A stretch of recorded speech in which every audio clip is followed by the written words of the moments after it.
Association of automobile workshop കേരളയുടെ Upputhara unit വാർഷിക പൊതുയോഗം ഏലപ്പാറ SNDP ഹാളിൽ വെച്ച് നടന്നു.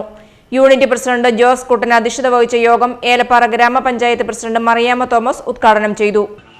ലൈഫ് ലൈൻ പദ്ധതി അത് വളരെ അഭിമാനകരമായ ഒരു പദ്ധതിയാണ്. ധാരാളം ജനങ്ങൾക്ക് ഉപകാരപ്പെടുന്ന നമ്മുടെ കുടുംബങ്ങളിലുള്ള ആരെങ്കിലും മരണപ്പെട്ടു പോയാൽ അവർക്ക് 10 ലക്ഷം രൂപ 10 ദിവസത്തിനകം 10 ലക്ഷം രൂപ കൊടുക്കുന്നത് ആ കുടുംബത്തിന് എന്ത് ആശ്വാസകരമായിരിക്കും. അതുപോലെ തന്നെ നമ്മുടെ ഇതിലുള്ള അംഗങ്ങൾക്ക് എന്തെങ്കിലും അപകടം സംഭവിച്ചാൽ ഇൻഷുറൻസ്, അതുപോലെ പഠിപ്പിക്കുന്ന കുട്ടികൾക്ക് വിദ്യാഭ്യാസത്തിനുള്ള ധനസഹായം, സ്കോളർഷിപ്പ്, ഇങ്ങനെ പല നല്ല അഭിമാനകരമായ നമുക്ക് അഭിമാനിക്കത്തക്കതായ പദ്ധതികളാണ് ഈ വർക്ക്ഷോപ്പ് വഴി നമ്മൾക്ക് ചെയ്തത്. യോഗത്തിൽ യൂണിറ്റ് രക്ഷാധികാരി CM വിജയൻ സ്വാഗതം അർപ്പിച്ചു.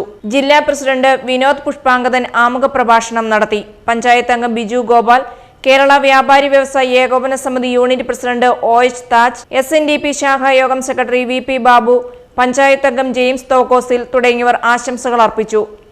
ലൈഫ് ലൈൻ പദ്ധതിയുടെ ഉദ്ഘാടനം സംസ്ഥാന വൈസ് പ്രസിഡന്റ് VS മീരാൻ നിർവഹിച്ചു. യൂണിറ്റ് രക്ഷാധികാരി PM ഗോപാലൻ ക്യാഷ് അവാർഡ് വിതരണം നടത്തി.